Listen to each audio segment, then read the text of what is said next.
tsy manaraka ny lalàna ny fanambarana izay nataon'ny filohan'ny tetezamita izay milaza fanohana candidat araka ny hevitra Andriamatora Kotoarso Jean-Éric Pahilalana mety hisy fiatraikany any amin'ilay candidat izay ho tohanany amin'ny fifidianana ny fitanilana izay voarakitry ny fanambarana izay nataony ity tompona ndraiky mpanjakana ity fanazavana ary. Ny andininy fadimy ambin'ny folo zany ny tondro zotra zay efa navadika ho lalàna gasy zany hoe lalàna manan-kery dia miteny mazava tsara mihitsy hoe ny filohan'ny tetezamita ny gouvernemanta ny lehibe ny androm-panjakana zay manana fahefana ary tsy candidat tsy tokony hitongilana zany amin'ny mandritra ny fifidianana rehetrarehetra hoe processus électoral moa zany amin'ny teny frantsay zany hoe manomboka aty amin'ny alohan'ny fampelezan-kevitra mandritra amin'ny fampelezan-kevitra sy mandrapahavitan'ny fifidianana zany tsy tokony teny mihitsy zay manam-pahefana rehetra eo amin'ny tetezamita ao hoe manohana nisy candidat itsy na tsy manohana nisy candidat itsy. Izy zay no lalàna misy ary zareo ange no nandany an'io lalàna io ka anjarany zany no manaja an'izy voalohany. Ny zavatra ina aloha zany dia hoe ahoana no mety fiatraikany zany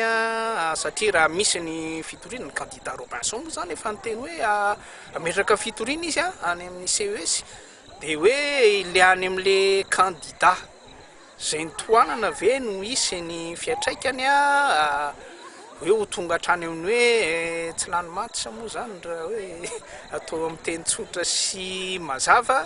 sa ny le olona manao foana no saziana zay zany ny zavatra lalana anankiroa mety azo atao fa na zany na tsy zany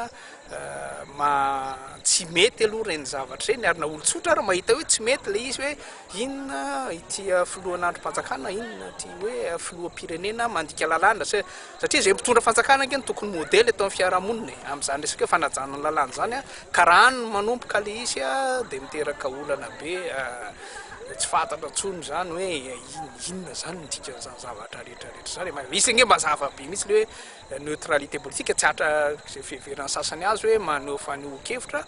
fa ianao zany rehefa miteny faneho-kevitra na miaraka amin'le candidat dia fa miditra amin'ilay fanohanana zay zavatra zay ka tokony mitandrina mihitsy hoe izy ange tokony atao ohatran'io ataon'ny premier ministre Omer Berzio izy tsy tena tsy manohana an'izaniza mihitsy mazava be hita zay ny tokony atao fa tsy hoe mitsabatsabaka ary miresaka fifidianana ary izy moa zany olona hoe na ianao mametra-pialana dia lasa mitsofoka any amin'ny fampelezan-kevitra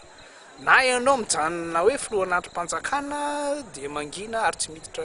sehatra mihitsy amin'ny resaka fifidianana.